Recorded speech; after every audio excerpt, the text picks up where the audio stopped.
Hello there, I'm the Little Highwayman, and today we are talking about a film released in 1996 called Trainspotting. And this just so happens to be one of my favourite films of all time, so I'm very excited to review it. So I rewatched the film the other night because after putting up the first Mission Impossible video, I knew I wanted to review this next. And, well, before going into this, I'm going to be honest. There's a lot of videos on the internet breaking this film down, so it is one of those films where everything that can be said has pretty much been said. But anyway, without further ado, let's talk about Trainspotting.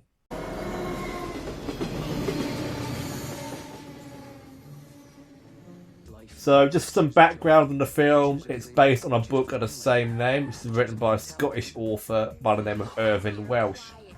And he wrote the Trainspotting novel, which came out in 1993. The producer of the film, Andrew MacDonald, read the book while on a flight in 1993 and approached director Danny Boyle and screenwriter John Hodge with the book. The three got the rights from Irvine Welsh, and they got to make a film adaptation of Welsh's novel in the end. The film would be directed by Danny Boyle, who is a pretty big name in British cinema.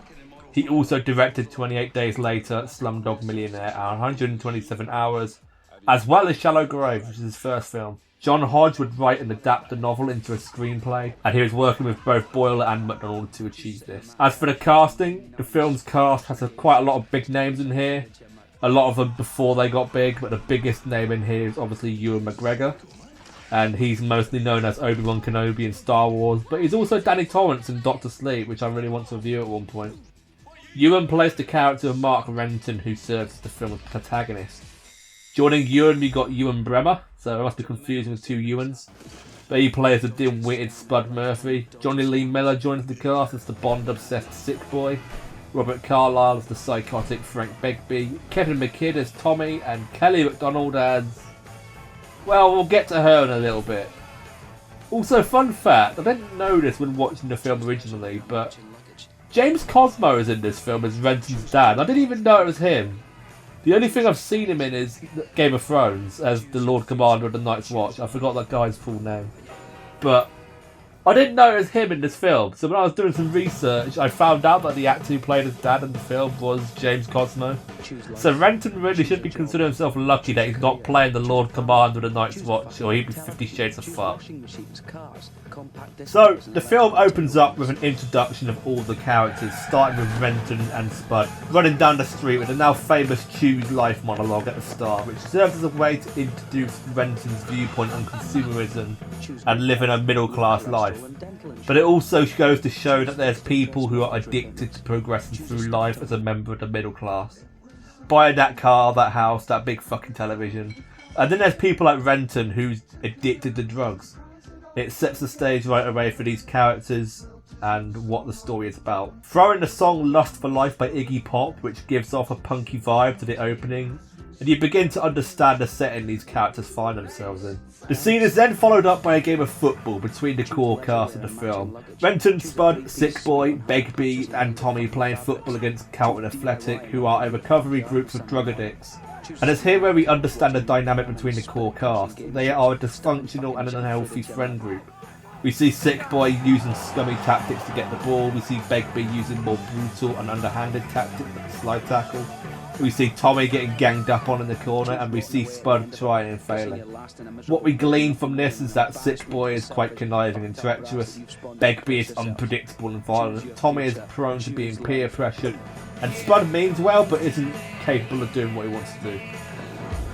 The main plot of the film revolves around two things in my opinion. The first is Renton's attempt to wean himself off of drugs. He does quite a few attempts across the film, but it always sneaks back up on him. It's like he says near the end of the film, there's final hits and then there's final hits. The second of which is how friendships eventually break down. This is doubled down on in the sequel, but I'll avoid talking about that one. But as the film goes on, things break down between the entire group as each member suffers in one way or another, leading to distrust, hostility and betrayal. The film also has a wickedly dark sense of humour which both amuses and repulses us as the audience. The biggest example being the character of Diane, played by a then 19-year-old Kelly MacDonald, who some of you may know as the wife of Llewellyn Moss in No Country for Old Men. It is the best I can do. God.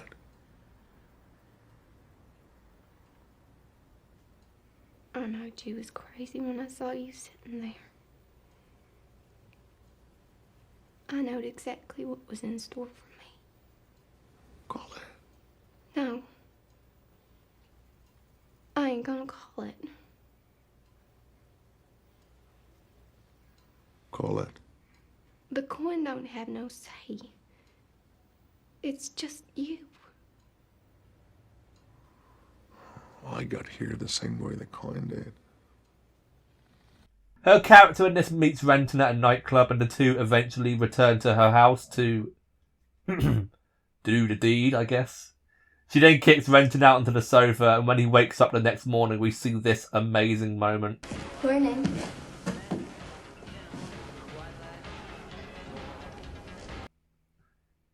I shit you not, when I first watched this film and I saw this review, I was howling, but I was also just going, oh shit, oh no. It's one of those moments where like you're just so amused by the situation, but you're also like, fuck. And also, don't worry, the actress playing Diana was 19 years old at the time of filming. So I wanted to specify that because they do show the scene of her and Renton in the bedroom doing the deed. So yeah, I just wanted to specify that for anyone who is concerned by the fact that this character is now 15. So yeah, but the actress was 19 at the time. A lot of the funnier moments in this film do come from Begbie. He has a lot of hilarious moments, such as the scene where he throws a glass over the back of his head with a casual backhand motion. And then there's the horse race scene where he's going on about Bad Boy and he wins, just lets out this primal battle cry of joy. And then you got the scene in the car where Begbie realises he's doing the deed with a bloke, but doesn't realise it right away because the bloke is dressed as a woman. None of these jokes are done in a way to mock or disgust the viewer either, but rather to entertain the viewer and bolster the characters and their individual growth throughout the movie. Begbie grows more violent and unhinged as the movie progresses, while Sick Boy grows a bit more conniving. Now, a lot of these moments happen because of the characters and their personalities. Spud and Begbie in particular. There's not a moment in this film where the characters act out of character. And yeah, there are plenty of funny moments throughout Trainspotting. The film does have an incredibly hard-hitting story to go along with it. And there are plenty of tragic moments within the film. One involving a baby. There's one scene where a character is going cold turkey and attempts to wean himself off drugs. One character is just... He starts off the film as like in a very like decent position, and by the end of it, his life is ruined. And at the centre of all this, you got the character of Mark Renton, played by Ewan McGregor, as I mentioned. And he serves as the protagonist of the film, and we sort of root for him because he's the protagonist, I feel. There's a lot of protagonists like that.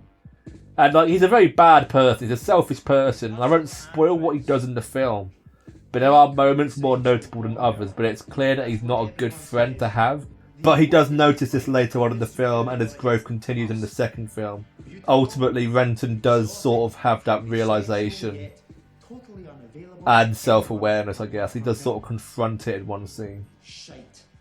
One of the biggest things I can praise this film for is the surreal imagery the film employs. There's 3 scenes in particular that spring to mind. There's a huge variety of amazing visuals and camera work throughout the film, and it's definitely the biggest asset. It's a shame it's not utilised much in the sequel, but I can understand why. In this film, these surreal imageries are used to convey the bliss that these characters feel in the moment, but also the horror and discomfort that they can feel in other moments. And while the second film is less about drug use and more about reminiscing on the past, it wouldn't have really fit in there, so I can understand that. But all in all, this is an amazing, funny and tragic film, but it's also an engaging look into the lives of heroin junkies.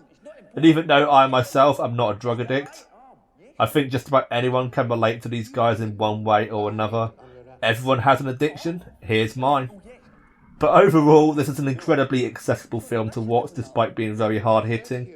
And I'd recommend it to just about anyone who has the stomach for it, but it is a bit of a hard-hitting film, and it's got a lot of funny moments, but there's also a lot of very depressing ones as well.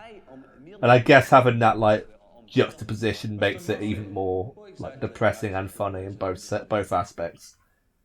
But anyway, thank you guys for watching. I've been the Little Highwayman, and hopefully, if any of you guys have seen Trainspotting, then let me know what you think in the comments. And if you guys haven't seen Trainspotting but watched this review, I recommend going to check the film out. I don't know what it's on at the moment, whether it's on Amazon Prime or something, but I mean, I've got the DVD, but I'd highly recommend watching this film. It is truly amazing, and if you do watch it, let me know what you think in the comments, and we'll have a wee conversation.